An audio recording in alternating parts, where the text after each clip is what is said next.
Hello everyone, welcome to Jewels of Thought YouTube channel. In this video, we are going to discuss about J.S. Mill's thought on representative government. According to J.S. Mill, we can tell which government is best by examining which form of government most adequately fulfill the purposes of government. Then he is saying the point of having a government was that the government performed two main functions.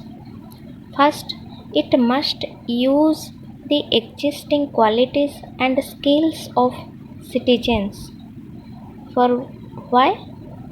To best serve their interests.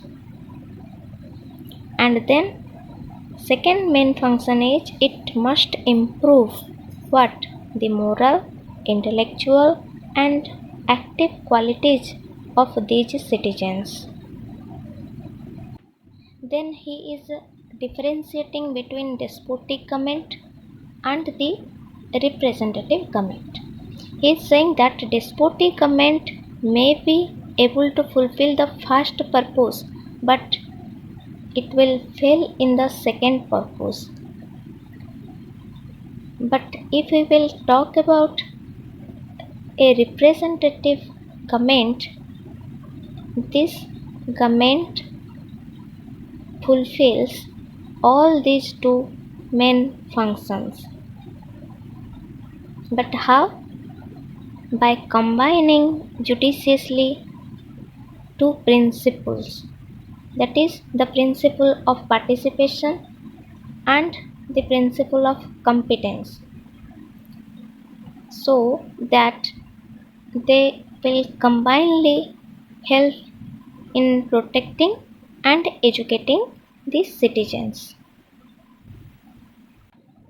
Then, when Mill is explaining the first function of government, he is introducing Bentham's concept of sinister interests. That is, how does representative government ensure that the common interest of the society is being furthered instead of partial and sinister interest of some group or class? Though Mill distinguished between short-term and long-term interests, he was certain that every individual is the best judge of its own interests. Every class is the best judge of its own interests. So he is denying that idea that some human beings may not be aware of their real interests. He is saying that human beings are aware of their real interests because these persons' current habits, dispositions are helping the individual or the class to choose their real interests. So, their participation in political process must be as extensive as possible, and they can share their views in controlling the government, and for which they will be able to protect their interests. Basing on this reason, Mill demanding the right to vote for women, and he is also advocating extension of the suffrage for whom? For everyone except those who could not read and write and did not pay taxes or were on parish relief. Next, Mill also supporting The system of proportional representation for electing deputies to parliament, and this proportional representation system was given by Hare. Mill also argued in support of minorities. He is saying that minorities went unrepresented. They also need to protect their interests. According to Mill, another electoral mechanism should be found to ensure those minorities representation. Next point is, Mill is also supporting plural voting, that is, everyone should have at least one vote, but some individuals would have more than one vote. For example, more educated people have more than one vote. He is suggesting one additional vote to a skilled labor. For a poor man, there will be two votes, two additional votes. And for professional men like writers, artists, public functionaries, university graduates,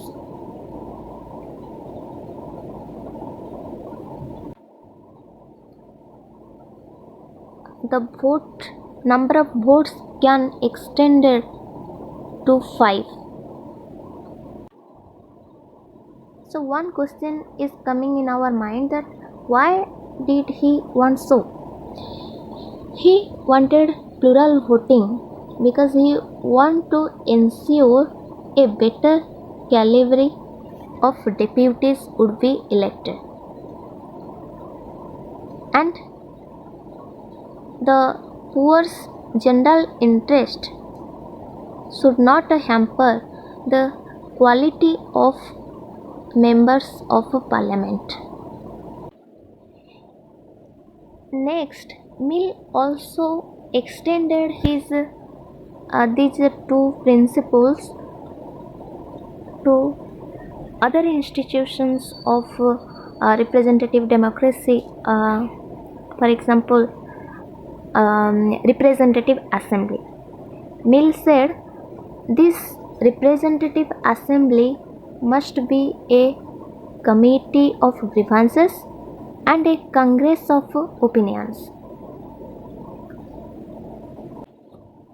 And he is saying this representative assembly is for every people and for every opinion of the nation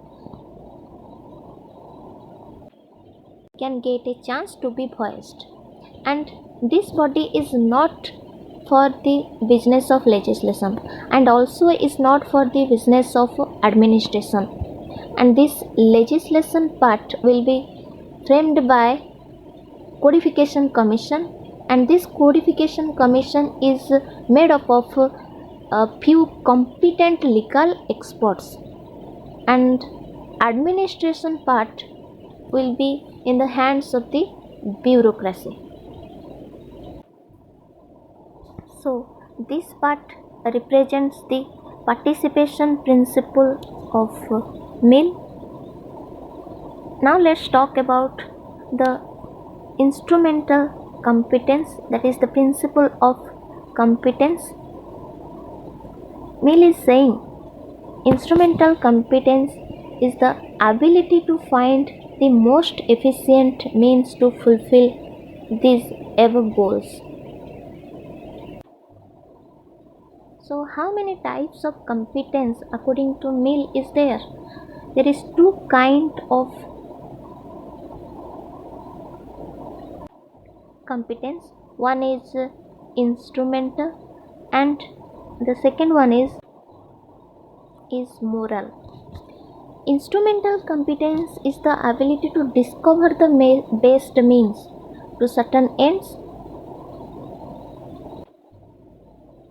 and instrumental competence means the ability to identify ends that satisfy the individual's interests as they perceive them. But the moral competence is the ability to discern ends that are intrinsically superior for individuals and society. So, morally competent leaders are able to recognize the general interests and resist the sinister interests.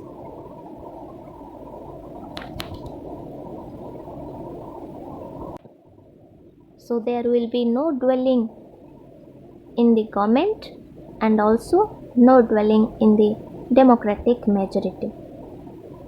The purpose of the plural voting is morally competent leaders should be ensured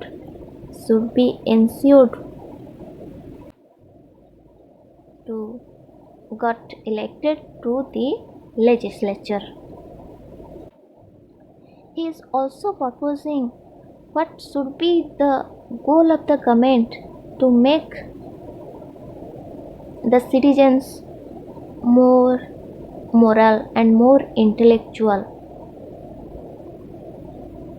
He is saying that a representative government should be based on the combination of two principles, that is principle of participation and principle of competence, and that will help to improve the quality of its citizens. Their mental, moral and practical aspects will be improved, and for better intellectual and moral citizens, specific institutional changes are also recommended by Mill. He wanted to replace the secret ballot with open voting. In our country, India, we also see secret ballot, but Mill wanted these secret ballots should be replaced by what? By open voting. That is, everyone must know how one has voted. According to Mill, the franchise was not one's for right to property. The franchise is a trust or a public duty. So one must cast one's vote for that candidate whose policies seem to best for